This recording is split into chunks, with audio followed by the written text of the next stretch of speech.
ஓசூரில் மாற்றுக் கட்சியிலிருந்து விலகி திமுகவில் இணையும் நிகழ்ச்சி, திமுக அலுவலகம் திறப்பு நிகழ்ச்சி.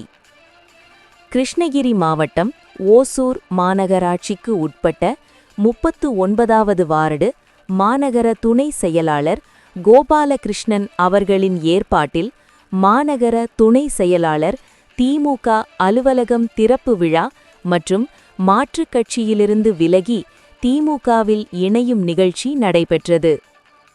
இந்த நிகழ்ச்சிக்கு ஓசூர் சட்டமன்ற உறுப்பினர் ஒய். பிரகாஷ் எம்எல்ஏ அவர்கள் தலைமை வகித்தார். மேலும் இந்த நிகழ்ச்சிக்கு சிறப்பு அழைப்பாளர்களாக ஓசூர் மாநகர மேயர் முன்னாள் எம்எல்ஏ எஸ்.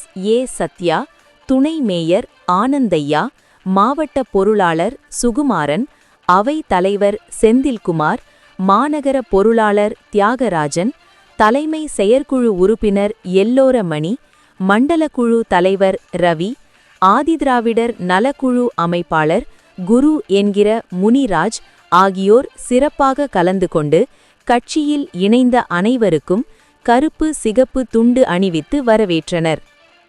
இந்த நிகழ்ச்சியில் மாவட்ட தொண்டரணி துணை அமைப்பாளர் மகேஷ், ஓசூர் மாநகர துணை செயலாளர் சாந்தி கண்ணப்பன், மாவட்ட பொதுக்குழு உறுப்பினர் தனலக்ஷ்மி, லக்ஷ்மி, புனிதாவதி, அகிலா, ரத்தினம்மா, ராமச்சந்திரன், கிருஷ்ணமூர்த்தி, மாணிக்கம், சதீஷ் உள்ளிட்ட திமுக பொறுப்பாளர்கள், மகளிரணி பொறுப்பாளர்கள் என பலர் கலந்து கொண்டனர்.